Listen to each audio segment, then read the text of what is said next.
இன்றைக்கு இயேசுவின் 12 சீடர்களில் ஒருவராகிய புனித தாமஸ் அவர்களுடைய ஆண்டு விழாவின் தொடக்கமாக சாந்தோம் பேராலயத்தில் தோமையாருடைய புனித தாமஸ் அவர்களுடைய திருவுருவம் தாங்கிய இந்த கொடியை ஏற்றி ஆண்டு விழாவை தொடங்க இருக்கிறோம்.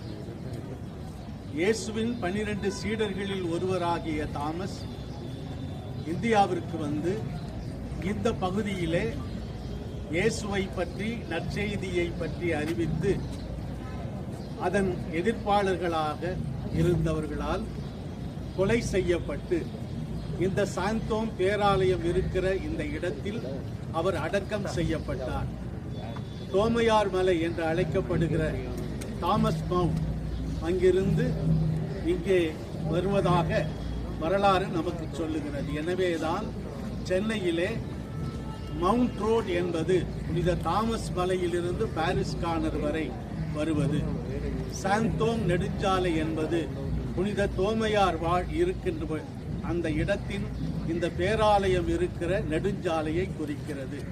எனவே சென்னை மாநகரின் வரலாற்றோடு இந்தியாவிலே இயேசு கிறிஸ்துவின் சீடர்களில் ஒருவர் வந்து அவருடைய போதனையை மக்களுக்கு சொன்ன பெருமைக்குரிய மக்கள் இந்திய மக்கள். எனவே அந்த புனிதருடைய விழாவை கொண்டாடுவதின் தொடக்கமாக கொடியேற்றம் நடைபெறுகிறது. 5 நாட்கள் இந்த நிகழ்வு நடைபெறும்.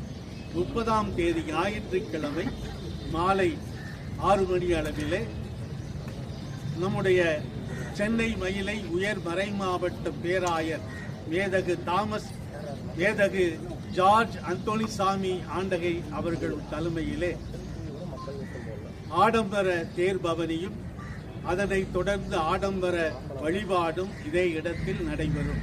புனித தாமஸ் சென்னை நகர மக்களுக்காக, தமிழக மக்களுக்காக சிறப்பாக பிரார்த்தனை செய்ய, இறைவனுடைய அருள் ஆசீரை பெற்றுத்தர இந்த நாளிலே நம்முடைய சென்னை மாநகருக்காகவும் தமிழகத்திற்காகவும் நாங்கள் சிறப்பு பிரார்த்தனை செய்கிறோம். மக்கள் அனைவரும் மத நல்லிணக்கத்தோடு, சமூக நல்லிணக்கத்தோடு சகோதர சகோதரிகளாய் வாழ இந்த நாளிலே நாங்கள் சிறப்பான பிரார்த்தனையை மேற்கொள்கிறோம்.